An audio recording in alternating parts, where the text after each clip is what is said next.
জিবরাইল আলাইহিস সালাম বলতেছেন, ইয়া রাসূলুল্লাহ, আপনি যেহেতু সাক্ষী পান নাই, আবু বকরের বিপক্ষে আপনি রায় দিয়েছেন ইহুদি তাকে মারবে। আবু বকর কখনো মিথ্যা বলে না, কখনো মিথ্যা কথা বলতে পারে না। এই আবু বকরকে বিপক্ষে রায় দেওয়ার আগে, তাকে চর মারার আগে আমার আল্লাহ রাব্বুল আলামিন কোরআনের আয়াত নাজিল করে দিয়েছেন। কি নাজিল করেছেন? আল্লাহ রাব্বুল আলামিন বলেন, লাকাদ সামিআল্লাহু কাওলাল্লাযীনা ক্বালু ইন্নাল্লাহা ফাকীরুন ওয়া নাহনু আগনিয়া। আল্লাহু আকবার। আমার ভাইরা, আল্লাহ রাব্বুল আলামিন আয়াত নাজিল করে দিয়েছেন, ও হাবিব আমার, আবু বকরের বিপক্ষে রায় দেওয়ার আগে আপনি শুনে নেন। এই ইহুদি বলেছে আল্লাহ হইল গরিব, আল্লাহ হইল ফকির, ওয়া নাহনু আগনিয়া, আমরা হইলাম ধনী। এই কথাটা বলেছে, অবশ্যই বলেছে আবু বকরের পক্ষে অন্য কোনো সাক্ষী না থাকলেও কি হবে, আমি আল্লাহ কুদরতি কান দিয়ে এই কথাটা শুনেছি। আমি আল্লাহ রাব্বুল আলামিন আবু বকরের জন্য নিজেই সাক্ষী হয়ে গেলাম। আমার ভাইরা, বন্ধুগণ আমার, আপনি যদি সঠিকের উপরে থাকেন, সত্যের উপরে যদি থাকেন, আমার আল্লাহ রাব্বুল আলামিন আপনাকে সাহায্য করবেন। আসিদকু ইনজি ওয়াল কিযবু ইহলিক, সত্য মানুষকে মুক্তি দেয়, মিথ্যা মানুষকে ধ্বংস করে দেয়।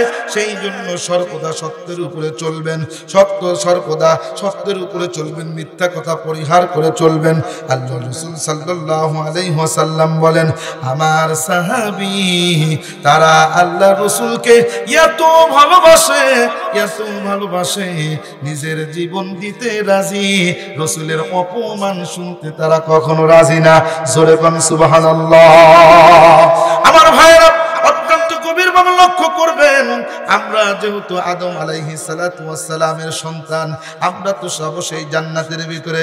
আল্লাহ রাব্বুল আলামিন অত্যন্ত সুন্দর করে বলেন, আল্লাযীনা হুম ফি সালাতিহিম খাশিউন।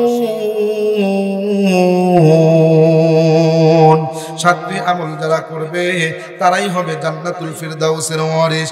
এক নাম্বার হলো যারা নামাজের ভিতরে বিনয়ী হয়। জোরে কোন সুবহানাল্লাহ। বিনয়ের সাথে আমাদের নামাজ পড়তে হবে। আমরা নামাজ পড়তে গেলে মশামাছি কামড় দিলে পরে আমরা ব্যথা অনুভব করি, সেই দিকে আমাদের মন যায়। ও বন্ধু, নামাজ পড়তে হবে একনিষ্ঠ হয়ে। ইন্নী ওয়াজ্জাহতু ওয়াজহিয়া লিল্লাযী ফাতারাস সামাওয়াতি ওয়াল আরদা হানিফাও ওয়া মা আনা মিনাল মুশরিকিন। আমার ভাইরা, একবারে একনিষ্ঠ হয়ে আল্লাহর দিকে মনোনিবেশ করে আপনি যখন নামাজের ভিতরে দাঁড়িয়ে যাবেন, আল্লাহ রাব্বুল আলামিন বলেন, এই বান্দার নামাজটা আমি আল্লাহ সামনে থেকে গ্রহণ করি। আর একটু জোরে কোন সুবহানাল্লাহ। কেননা বান্দা যখন মনোযোগ দিয়ে যখন নামাজ পড়তে থাকে, বান্দা যখন সিজদার ভিতরে গিয়ে কাঁদতে থাকে, আমি আল্লাহ তার কপাল থেকে কুদরতি হাত দিয়ে তার মাটিগুলো মুছতে থাকি এবং বলতে থাকি, বান্দা মাথাটা উঠায়া দে, আমি আল্লাহ রাব্বুল আলামিন তোমার জীবনের সমস্ত গুনাহগুলো মাফ করে দিলাম। আমরা পৃথিবীর ভিতরে যদি সুশাসন যদি পেতে চাই, আমরা যদি শান্তির সমাজ যদি কায়েম করতে চাই, তাহলে আল্লাহর কোরআনকে আমাদের পার্লামেন্টে পাঠাইতে হবে। কথা বলেন ঠিক কি না? কোরআন পার্লামেন্টে কিভাবে যাবে? কোরআনকে পার্লামেন্টে পাঠাইতে হলে কোরআন ওয়ালাদেরকে পার্লামেন্টে পাঠাইতে হবে। কথা বলেন ঠিক কি না? যদি আলেমদেরকে আমরা যদি সংসদে যদি আমরা পাঠিয়ে দেই, তাদেরকে যদি আমরা নির্বাচিত করি, ইনশাআল্লাহ এদেশে সুশাসন, কোরআনী শাসন চালু হয়ে যাবে। কথা বলেন ঠিক কি না? আমার ভাইয়েরা, যে কথাটা বলতেছিলাম, হযরতে আবু বকর সিদ্দিক রাদিয়াল্লাহু তাআলা আনহুর নামে যখন রাসূলের কাছে মামলা এসে গেল, হুজুর আপনার সাহাবী হযরতে আবু বকর আমাকে একটা থাপড় মেরেছে, চড় মেরেছে। এই কথা শোনা মাত্রই আল্লাহ রাসূল সাল্লাল্লাহু আলাইহি ওয়াসাল্লাম হযরতে আবু বকর সিদ্দিক রাদিয়াল্লাহু তাআলা আনহুকে ডাকলেন। আবু বকর, ইহুদি বলছে তুমি নাকি তাকে চড় দিয়েছো। আবু বকর সিদ্দিক রাদিয়াল্লাহু তাআলা আনহু বলছেন, ইয়া রাসূলুল্লাহ, ইয়া হাবিবাল্লাহ, হুজুর সত্য কথাই বলেছে, আমি আবু বকর তাকে একটা চড় মেরেছি। জোরে কোন সুবহানাল্লাহ। আবু বকর, তুমি তো নরম হৃদয়ের মানুষ, তুমি মানুষকে সাহায্য করো, তুমি মানুষকে উপকার করো, তুমি তো কাউকে চড় দাও না, আজকে কেন চড় দিয়েছো? আবু বকর ডেকে বলছেন, ইয়া রাসূলুল্লাহ, আমি তো কাউকে চড় দেই না। এই ইহুদি কে কেন আমি চড় দিয়েছি তা কি আপনি জানেন? সে যদি আমাকে গালি দিত আমি কিছুই বলতাম না, সে যদি আমার বাবা মাকে গালি দিত আমি তবুও কিছু বলতাম না। কিন্তু এই ইহুদি কি বলেছে জানেন? এই ইহুদি বলেছে যে এতদিন তো জেনেছি যে মুসলমানরা সকলেই ফকির, সকলেই গরিব, কিন্তু আজকে থেকে আপনি যখন কোরআনের আয়াত নাজিল করেছেন, আপনার নিকটে যখন নাজিল হয়েছে, যখন আল্লাহ তাআলা কর্জে হাসানা চেয়েছেন, তখন থেকে এই ইহুদি বলতেছে যে এতদিন জেনেছি মুসলমানরা গরিব, আজকে থেকে দেখি মুসলমানদের আল্লাহও গরিব। নাউজুবিল্লাহ। কোন আরেকটু জোরে কোন নাউজুবিল্লাহ। যে আল্লাহকে গরিব বলে গালি দিছে, এই কথা বলার পরে, শোনার পরে আমি আবু বকর কি চুপ করে থাকতে পারি? হুজুর আমি নরম আছি, জিহ্বা আমার যাইতে পারে, কিন্তু যে আল্লাহ এবং রাসূলকে গালি দেয় আমি আবু বকরের শরীরে এক বিন্দু রক্ত থাকতে কখনো ছাড় দিতে পারি না। জোরে কোন সুবহানাল্লাহ। এইটা হবে মুসলমানের ঈমান, এইটা হবে মুসলমানের ঈমান। আল্লাহ এবং রাসূলের ব্যাপারে কোনো আপোষ হবে না। হতে পারে সে আমার বাবা, হতে পারে সে আমার দাদা, হতে পারে আমার সন্তান, যে যেমনই হোক না কেন, যত বড় লোকই হোক না কেন, আল্লাহ এবং রাসূলের ব্যাপারে যদি কোনো ব্যক্তি খারাপ কথা বলে তাহলে আমরা কখনো তাদেরকে ছাড় দিতে রাজি না। কথা কোন ঠিক কি না?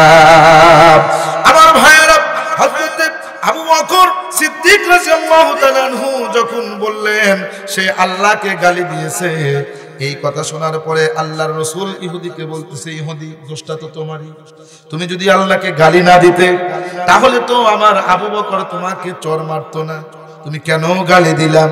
ইহুদি এইবার ডেকে ডেকে বলতেছেন, ইয়া রাসূলুল্লাহ, আমি বলতেছি, শপথ করে বলতেছি, আমি আল্লাহকে গালি দেই নাই, আমি আল্লাহকে গালি দেই নাই।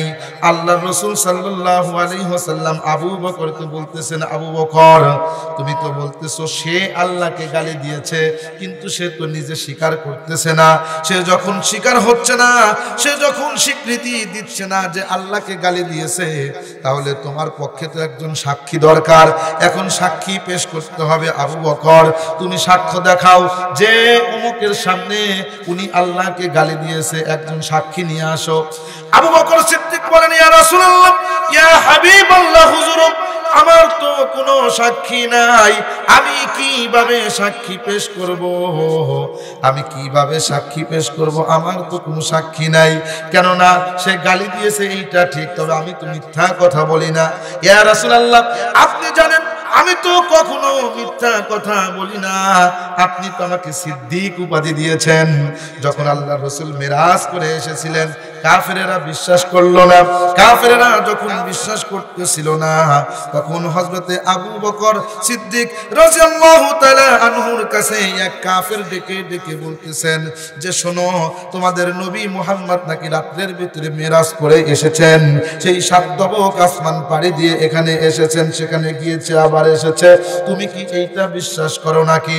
হযরতে আবু বকর বললেন, বিশ্ব নবী যদি এই কথা যদি বলে থাকে, এটা তো সাধারণ কথা, এর চাইতে আরো কঠিন কথাও যদি বলে আমি আবু বকর নির্দ্বিধায় মেনে নেব। জোরে কোন সুবহানাল্লাহ। এই কথা যখন হযরত আবু বকর সিদ্দিক রাদিয়াল্লাহু তাআলা আনহু যখন বললেন। আল্লাহর রাসূলের কাছে যখন সংবাদটা পৌঁছে গেল, আল্লাহর রাসূল বললেন, আবু বকর, এতদিন তোমার নাম শুধু আবু বকর ছিল, শুধু আবু বকর ছিল। তুমি যেহেতু আমার মেরাজের কাহিনীটা বিশ্বাস স্থাপন করেছো, আজকে থেকে আমি রাসূল তোমার নামের সাথে সিদ্দিক উপাধি লাগাইয়া দিলাম। আজকে থেকে তুমি শুধু আবু বকর নও, তুমি হইলা আবু বকর সিদ্দিক রাদিয়াল্লাহু তাআলা। জোরে কোন সুবহানাল্লাহ।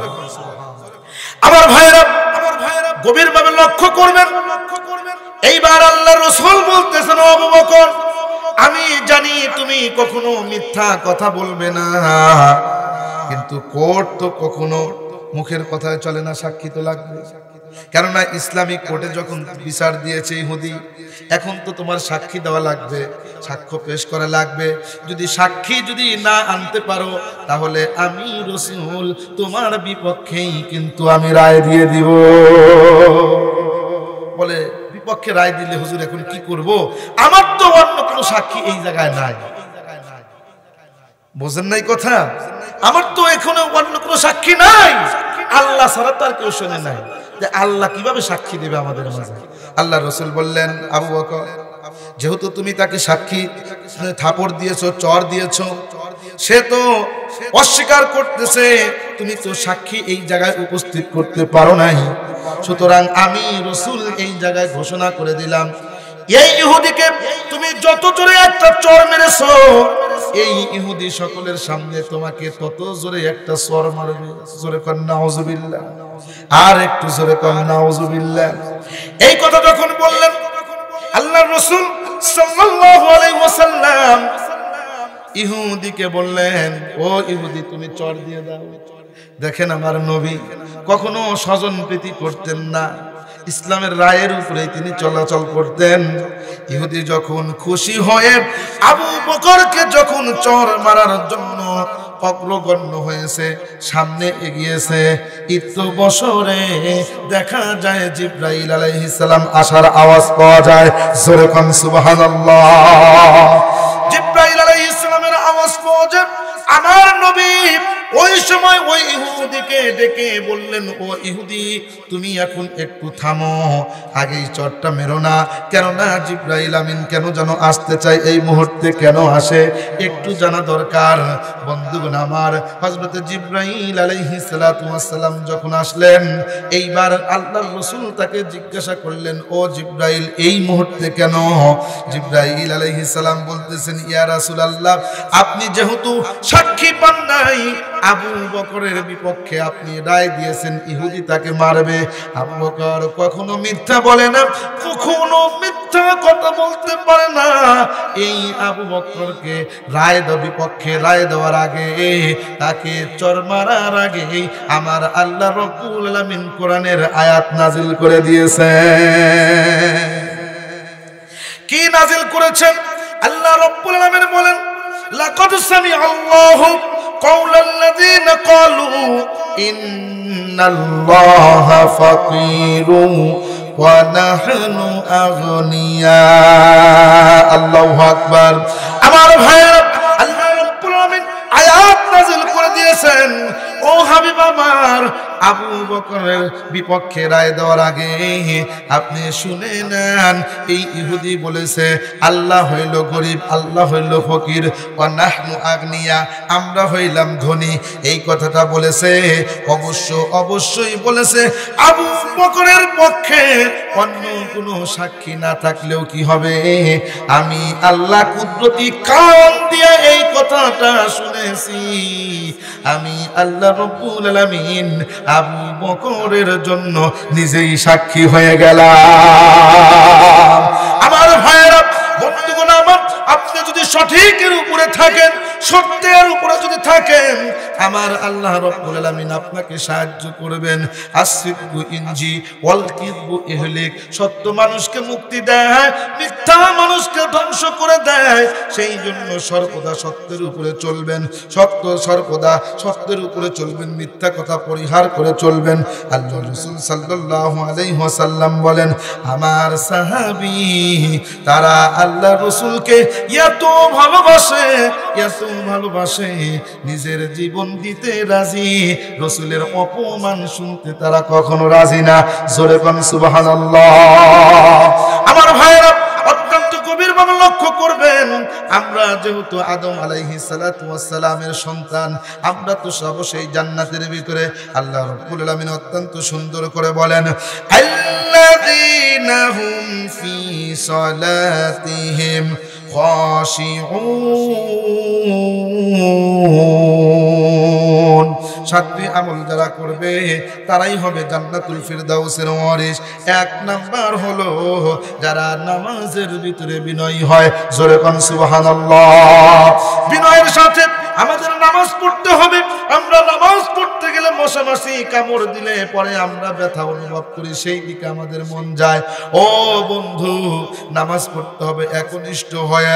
ইন্নী ওয়াজ্জাহতু ওয়াজহিয়া লিল্লাযী ফাতারাস সামাওয়াতি ওয়াল আরদা হানিফাও ওয়ামা আনা মিনাল মুশরিকিন। আমার ভাইরা, একবারে একনিষ্ঠ হয়ে আল্লাহর দিকে মনোনিবেশ করে আপনি যখন নামাজের ভিতরে দাঁড়িয়ে যাবেন, আল্লাহ রাব্বুল আলামিন বলেন, এই বান্দার নামাজটা আমি আল্লাহ সামনে থেকে গ্রহণ করি। আর একটু জোরে কোন সুবহানাল্লাহ। কেননা বান্দা যখন মনোযোগ দিয়ে যখন নামাজ পড়তে থাকে, বান্দা যখন সিজদার ভিতরে গিয়ে কাঁদতে থাকে, আমি আল্লাহ তার কপাল থেকে কুদরতি হাত দিয়ে তার মাটিগুলো মুছতে থাকি এবং বলতে থাকি, বান্দা মাথাটা উঠায়া দে, আমি আল্লাহ রাব্বুল আলামিন তোমার জীবনের সমস্ত গুনাহগুলো মাফ করে দিলাম।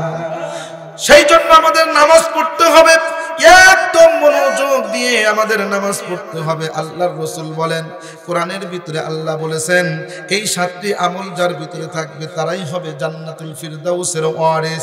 এক নাম্বার হলো নামাজের ভিতরে বিনয়ী হতে হবে। দুই নাম্বার, আল্লাহ রাব্বুল আলামিন অত্যন্ত সুন্দর করে বলেন, ওয়াল্লাযীনা হুম আনিল লাগবি মুরিদুন। দুই নাম্বার আমল হলো যারা অনার্থক কথাবার্তা থেকে বিরত থাকবে, যারা অনার্থক কথা বলে না, মিথ্যা কথা বলে না, যারা অপচয় করে না, অনার্থক এলোমেলো গল্প গুজব যারা করে না, যারা হাসি ঠাট্টার ভিতরে থাকে না, নিজের জিহ্বাকে সংযত করে অনার্থক কথা অতুরি কথা থেকে বিরত থাকে, আমার আল্লাহ রাব্বুল আলামিন ডেকে ডেকে বলেন, তারাই হবে আমার জান্নাতুল ফিরদাউসের ওয়ারিস। জোরে কোন সুবহানাল্লাহ। আমরা চাষটালে বসলে এর গিবত তার গিবত বিভিন্ন ধরনের কথা বলতে বলতে চাষটাল যেন আমাদের জন্য ছোট্ট একটা সংসদ হয়ে যায়। আমরা বড় বড় বুদ্ধিজীবীরা সেখানে বসে বিভিন্ন ধরনের গিবত করতে থাকি। কথা বলেন ঠিক কিনা? ও বন্ধু, অনর্থক কথা বলা যাবে না। হ্যাঁ, সুন্দর কথা বলবেন, জিকির করবেন, ভালো কথা বলবেন। ভালো যদি বলতে না পারেন চুপ করে থাকবেন। আল্লাহ রাসূল বলেন, মান সমাতা না যা, যে চুপ থাকে সে মুক্তি পায়। জোরে কোন সুবহানাল্লাহ। আমার ভাইরা, তৃতীয় নাম্বার আমল হলো ওয়াল্লাযীনা হুম লিয-যাকাতি ফাঈলুন।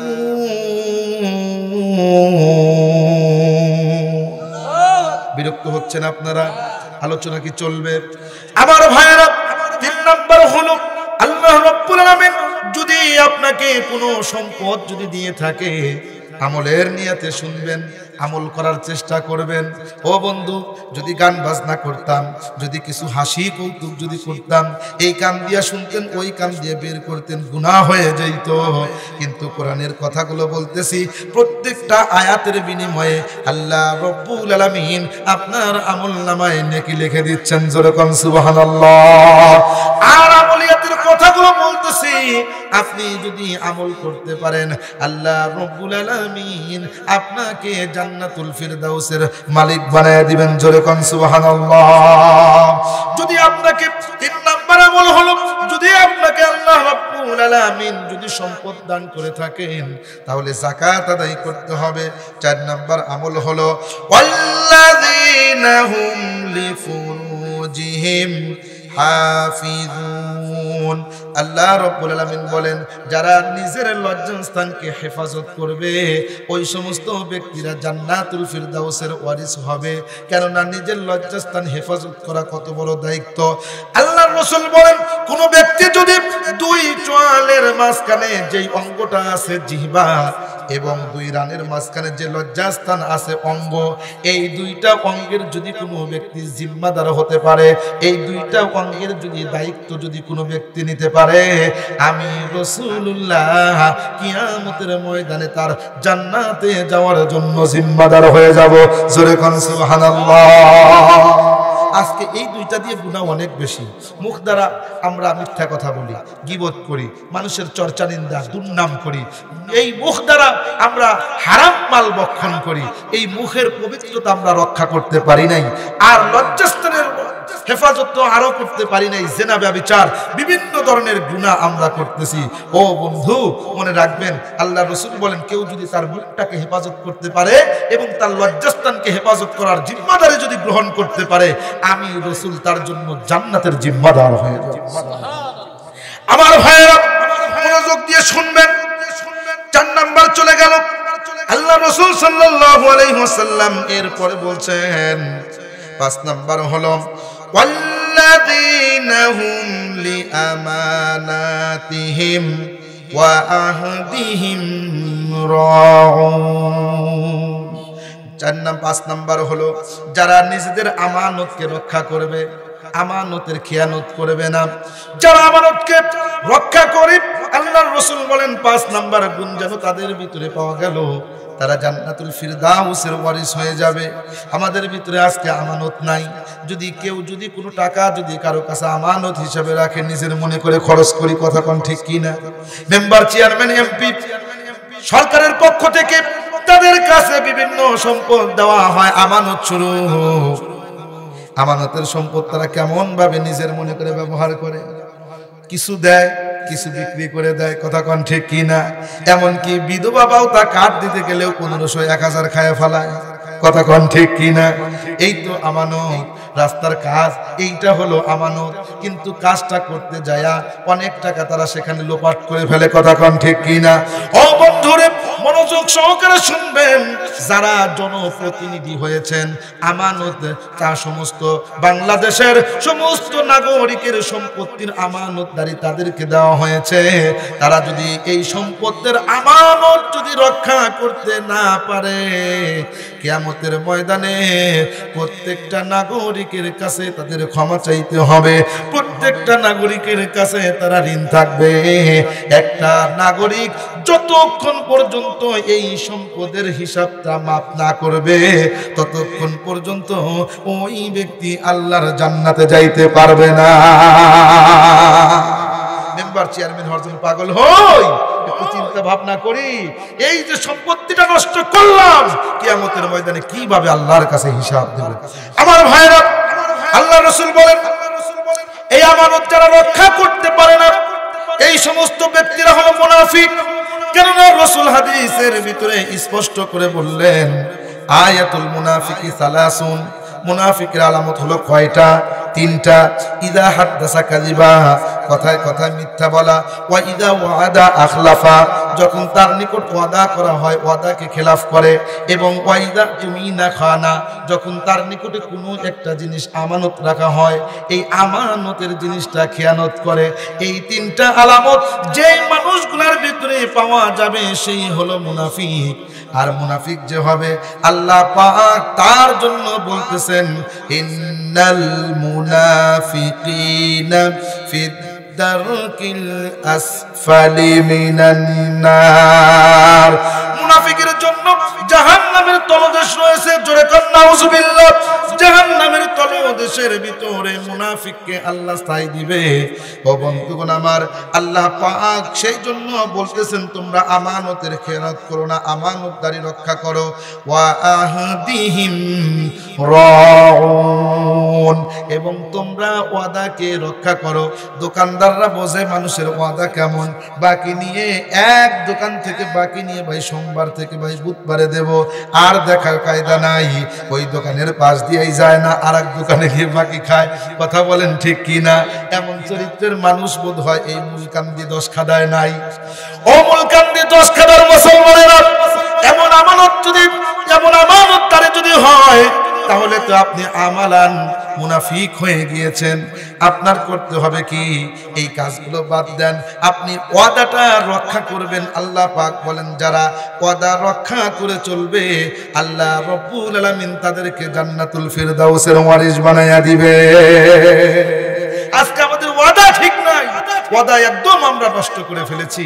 বন্ধুগণ আমার, আমি আরো একটু সামনের দিকে চলি, যেহেতু আমি আলোচনা আর একটা বিষয়ের উপর আলোচনা করব, সেই জন্য আমি সামনে শুধু অগ্রগণ্য হচ্ছি। এই বিষয়ের উপর যদি আলোচনা করি 3 ঘন্টা শেষ হয়ে যাবে।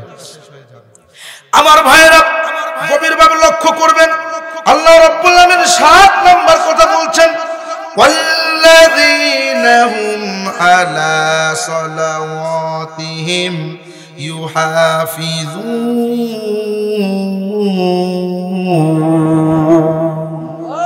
আর একটু জোরে বলি আল্লাহু আকবার। আমার ভাইরা, আল্লাহ বলে যারা নিজেদের নামাজকে হেফাজত করবে। আজকে আমাদের ভিতরে নামাজের হেফাজত নাই। কাজ করতে গিয়েছি, আজান দিয়েছে, আমরা কাজের ভিতরে আছি, অথচ আমাদের উচিত ছিল কাজ বন্ধ করে আগে নামাজটা আদায় করা। কথা বলেন ঠিক কি না? আল্লাহ রাসূল বলেন, আউয়ালু মা ইউহাসাবু বিহিল আবদু ইয়াউমাল কিয়ামাতিস সালাত।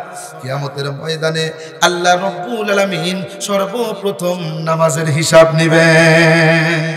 আর আজকে আমাদের নামাজটা অত্যন্ত অবহেলায় আমরা কাটিয়ে দিচ্ছি, অবলীলায় আমরা নামাজকে নষ্ট করে দিচ্ছি। বন্ধুগণ আমার, নামাজ না থাকার কারণে মানুষের ভিতরে চিটিং, বাটপারি এইগুলা বেশি হয়েছে। এমনকি মানুষ ভিক্ষাবৃত্তি নিয়েও মানুষ কি করে? চিটিং, বাটপারি করে। কথা কোন ঠিক কিনা? ভিক্ষা করে কেউ চিটিং আছে না নাই? আমার গত 5 তারিখে, জানুয়ারির 5 তারিখে লালমনিরহাট জেলার হাতীবান্ধা থানা একদম সীমান্তে, ভারতের সীমান্তে মাহফিল ছিল। যাচ্ছি মাহফিলে, রংপুর শহর থেকে আমি একটা গাড়িতে উঠলাম। গাড়িতে ওঠার পরে সেখানে 2 জন ফকির, ফকির বলতে যুবক ব্যক্তি, কিন্তু তারা আসছে, দেখতে পাইলাম 2 জনের গায়ে কাপড় নাই, শরীরে কাপড় নেই, একদম জীর্ণ শীর্ণ হয়ে এসে বলতেছেন কিছু দেন। আমি তাকায় বললাম, আপনি তো সুস্থ মানুষ দেখতেছি। বলেন না, এই যে ওনাকে দেখতেছেন, আরেকজন বলতেছে ওনার হাতটা অ্যাক্সিডেন্ট হয়ে হাতটা গুড়া গুড়া হয়ে গেছে, ভেঙে গেছে, এই হাতের ভিতরে রড দেওয়া আছে, চিকিৎসার জন্য অনেক টাকার প্রয়োজন, টাকা দিতে হবে, কিছু টাকা দেন, চিকিৎসা করবেন। মায়া লাগলো, রাস্তাঘাটে আমরাও তো চলাফেরা করি, অ্যাক্সিডেন্ট হতে পারে, তাহলে হাড় ভেঙে গিয়েছে, টাকার প্রয়োজন, সেই জন্য কিছু টাকা দিয়ে দিলেন। টাকা দেওয়ার পরে গাড়িওয়ালা আমাকে বলতে, হুজুর আপনি কি করলেন? বললাম কেন? হুজুর আপনি যাকে টাকা দিলেন এ তো ইয়াবাখোর, বাবাখোর। দেখছেন কারবার, আমি কি বাবাখোরকে টাকা দিয়েছি? এই তো বাবাখোর। এরকম ভাবে এই হাত ভাঙার নাটক করে করে টাকা মানুষের কাছে উঠায়। দেখেন আপনি এখনই যদি ওর পিছে পিছে যান, দেখেন এতক্ষণে বাবা কিনা খাওয়া শুরু করছে। দেখছেন নি কারবার? সেই জন্য ভিক্ষাবৃত্তি নিয়েও মানুষ কি করে? এই নাটক করে। মানুষের আমানতদারি কোথায়? মানুষের ঈমান কোথায়? মানুষের ঈমান আজকে শেষ হয়ে গিয়েছে, যার কারণে তাম পৃথিবীর ভিতরে মুসলমান নির্যাতিত, মুসলমান নিপীড়িত, মুসলমান আজকে তাদের অবস্থার উপরে নাই।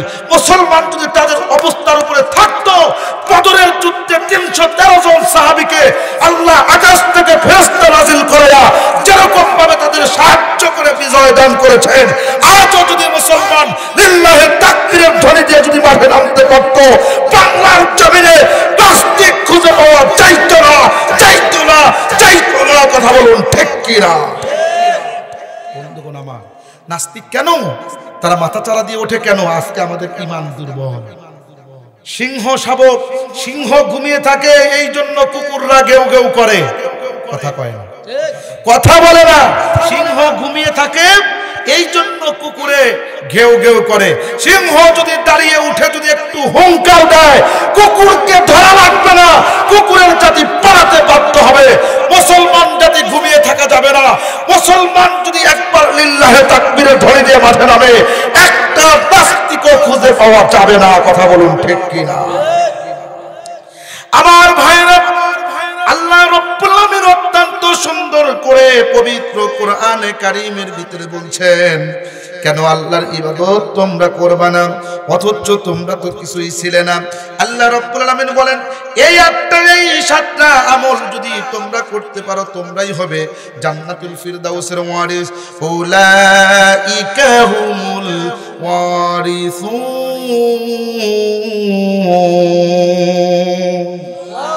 কোরআন শুনতে খারাপ লাগে, কোরআন শুনতে খারাপ লাগে। আমার ভাইরা, কোরআন যারা শোনে তাদের ঈমান বৃদ্ধি করে দেন যিনি। জবানটা খুলে বলুন তিনি কে? আর একটু জোরে বলুন তিনি কে? তিনি হলেন আল্লাহ। আল্লাহ রাব্বুল আলামিন বলেন, আল্লাযীনা ইয়ারিসুনাল ফিরদাউস হুম ফিহা খালিদুন। এই মানুষগুলো এই ইবাদত বন্দেগী যখন তারা করবে তারাই হবে জান্নাতুল ফিরদাউসের ওয়ারিস। কেননা তোমরা কেন আল্লাহর ইবাদত বন্দেগী তোমরা করবে না? তোমরা তো কোনো কিছুই ছিলে না। আল্লাহ তোমাদেরকে অত্যন্ত মায়া করে সুন্দর করে তোমাদেরকে সৃষ্টি করেছেন। তোমাদের আগের দিকে একটু তাকাও। আল্লাহ রাব্বুল আলামিন বলেন, ওয়ালাকাদ খালাকনাল ইনসানা মিন সুলালাতিন মিন তিন। তোমরা তো ইতিপূর্বে মাটি থেকে আমি আল্লাহ তোমাদেরকে বানাইছি, মাটি দ্বারা তোমাদের বানাইছি। মাটির দিকে তাকাও, এর কি কোনো দাম আছে? এর কি কোনো মূল্য আছে? এর কি কোনো ক্ষমতা আছে? আমি আল্লাহ এই মাটি থেকে তোমাদেরকে তৈরি করেছি। সুম্মা জাআলনাহু নুতফাতান ফি করারিম মাকিন। অতঃপর এই মাটি থেকে যখন উৎপন্ন হয়েছে বিভিন্ন জিনিস আমরা খাই, বিভিন্ন ফল খাই, বিভিন্ন ধরনের জিনিস আমরা ভক্ষণ করি। এই মাটি থেকেই আল্লাহ রাব্বুল আলামিন শুক্র বানাইছেন, বীর্য বানাইছেন। এইটার মাধ্যমে আল্লাহ রাব্বুল আলামিন কি করেছেন তা কি জানেন? আল্লাহ বলেন, তুম্মা খালাকনান নুতফাতা আলাকাতান ফাখালাকনাল আলাকাতা মুদগাতান ফাখালাকনাল মুদগাতা ইযামান ফাকাসাউনাল ইযামা লাহমা। জোরে জোরে বলুন আল্লাহু আকবার। আল্লাহ রাব্বুল আলামিন অত্যন্ত সুন্দর করে বলছেন, তোমাদের এই বীর্যটা মাতৃগর্ভে যখন আমি আল্লাহ দিয়ে দিলাম, এই জায়গা থেকে সুন্দর করে আমি জমাট রক্ততে পরিণত করলাম। এইটাকে জমাট রক্ত থেকে আমি আল্লাহ একটা গোশতের টুকরা বানাইলাম। এই গোশতের টুকরা থেকে আমি আল্লাহ এইটাকে আবার হাড় দিলাম, হাড় বানাইয়া দিলাম। এই হাড়ের উপরে আবার গোশত পিণ্ডকে আমি আল্লাহ বানাইয়া দিলাম। এত সুন্দর করে আমি আল্লাহ তোমাকে বানাইলাম, এত সুন্দর করে বানাইয়া দুনিয়ার ভিতরে তোমাদেরকে ছেড়ে দিলাম। এমনি তো হও নাই যে আল্লাহ তোমার জন্য এত কিছু তোমার জন্মের পূর্বে থেকে করলো। দুনিয়ায় এসে তুমি কি জন্য সেই আল্লাহর নাফরমানি করো?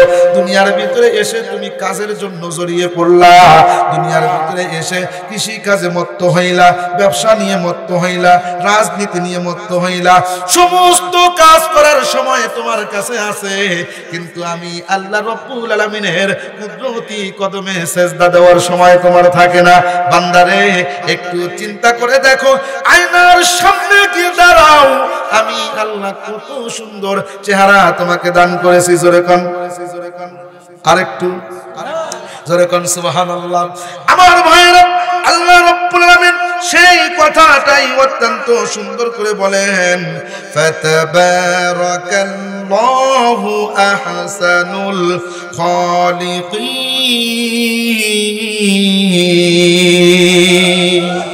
আল্লাহ বলেন, আমার চাইতে কি উত্তম সৃষ্টিকারী কেউ আছে? এত সুন্দর করে তোমাকে আমি সৃষ্টি করেছি, এই সৃষ্টি করার পরে আমাকে কেন তুমি ভুলে গেলা? কিন্তু মনে রাখো, আমি তোমাকে দুনিয়ায় ছেড়ে দিয়েছি, একদিন কিন্তু আমার কাছে